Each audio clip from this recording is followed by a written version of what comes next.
Hi, I'm Ian Curtis, and I'm here with Maxwell Bennett, Tristan Banks, and Tyler Ruzich.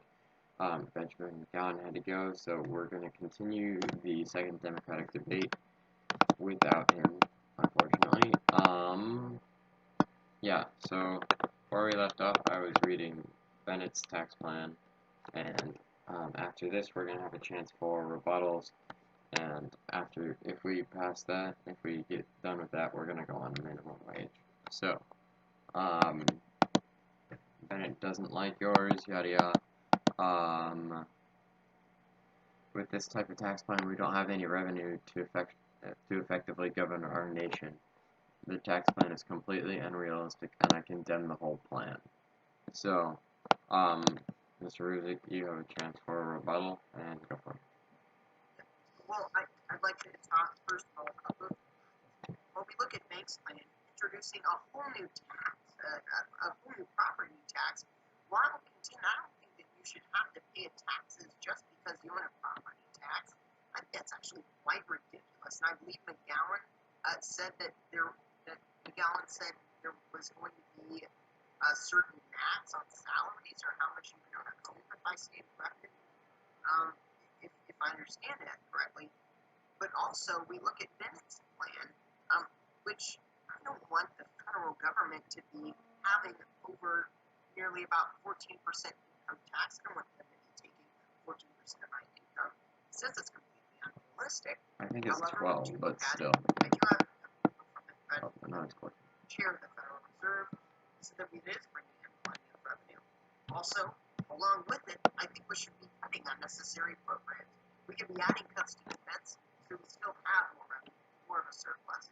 And it was again said by a few economists that my plan will have a surplus after a federal budget is passed, so long as we don't invest $1 trillion in welfare. So honestly, I have a common sense tax plan. It's simple, and I don't want capital tax, and I don't want higher taxes, income tax of over 12%. Alright, If I may interject. Yeah, sure. I was gonna wait for Bennett to type and in the meantime let you go. So. Well, I think Bennett thanks. Yeah. Yeah. Well, what I would like to ask is, for the econ secretary, what are his sources?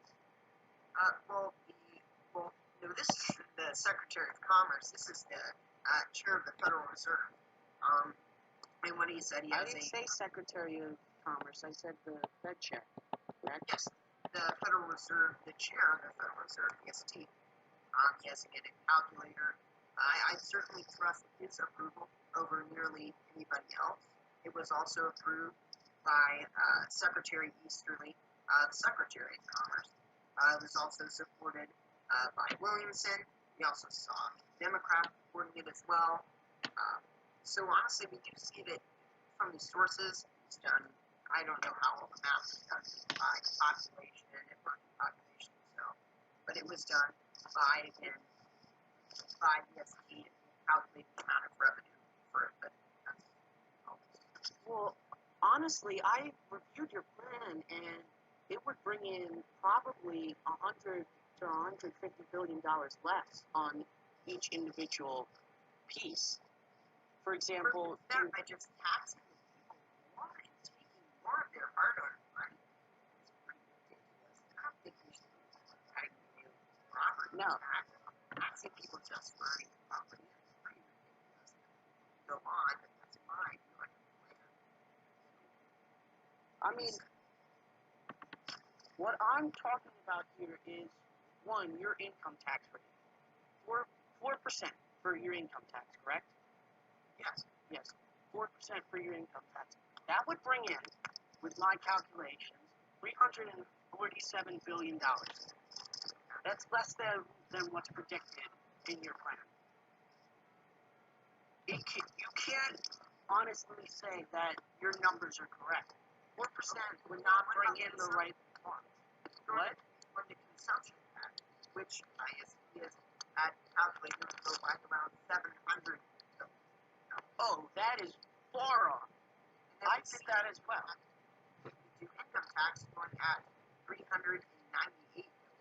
You see corporate going right about 100. billion. So it would be about $1.1 trillion in revenue. Would be plenty enough if we plenty enough to afford the budget. We'd be able to have a surplus, in fact, so long as we can compromise with the Republicans and cut the unnecessarily high spending rates on defense. So which was in fact the plan. It was brought out by many other Republican leaders and as well as many Democratic leaders that yes, if we cut unnecessary spending, we could propose nearly any budget and we have a surplus. But I believe in a common sense budget, keeping the tax code simple, and first of all, as you propose, not taxing people just for owning simply property.